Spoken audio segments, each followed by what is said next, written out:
Saya kira apa yang terjadi di Banten ini dengan para demonstran, para buruh ini adalah buah atau mungkin akumulasi dari ketidaktegasan pemerintah pusat, aparat pusat kita terhadap orang-orang yang selama ini berkoar-koar, melecehkan, membangkang kepada bangsa dan negara.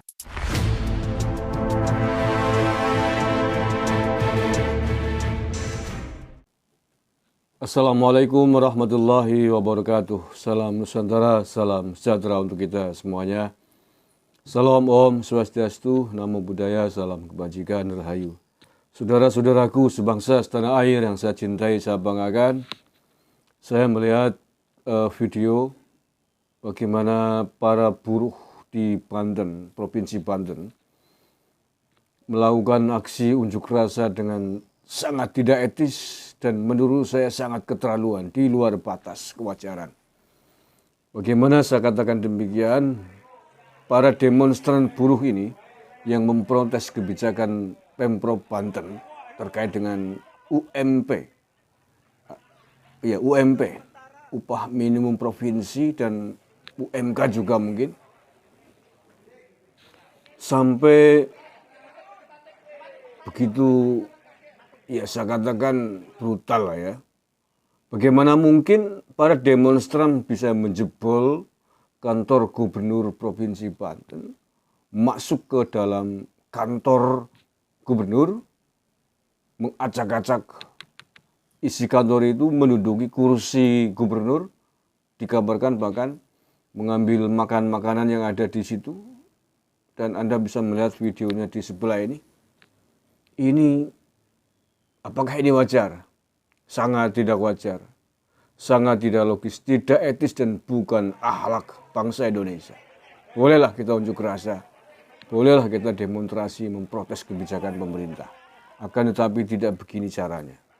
Ini adalah cara-cara demonstran, cara-cara pemakar, cara-cara orang yang membangkang kepada bangsa dan negara.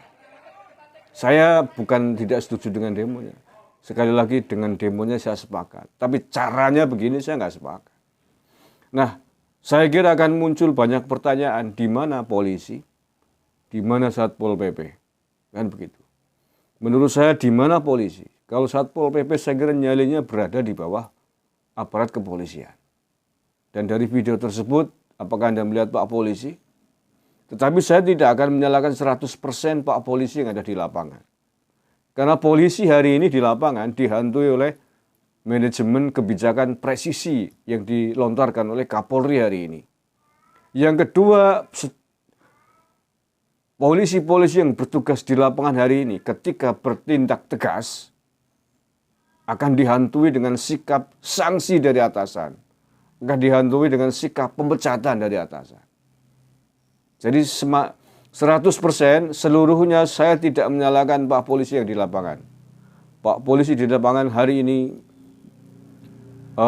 memikul beban berat di pundaknya. Dilematis antara sikap yang harus tegas kepada demonstran macam begini, tetapi di sisi lain dia juga dihantui oleh sikap sanksi dari atasannya. Karena ada kebijakan presisi dari Kapolri.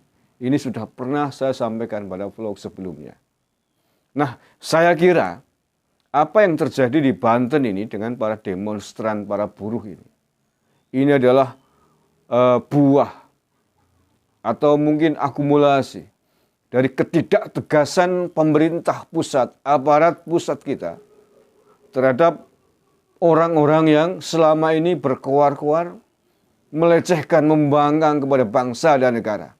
Dan Banten saya kira adalah salah satu efek, salah satu akibat dampak dari ketidaktegasan aparat kita. Ketidaktegasan Pak Menko Polhukam Mahfud MD, jangan dianggap sepele. Ketidaktegasan Kapolri, ini termasuk buah saya kira. Saya anggap tidak tegas. Bagaimana mungkin ada orang membangsatkan presiden, ada orang menggoblok-goblokkan, mencongor-congorkan kaset sejak beberapa hari yang lalu sampai hari ini. Belum ada kabarnya, belum ditindak oleh aparat keamanan. Bagaimana mungkin pejabat level presiden dibangsat-bangsatkan oleh orang tidak jelas, masih dibiarkan ngomong di sana sini, dan belum ada tindakan tegas dari aparat kepolisian.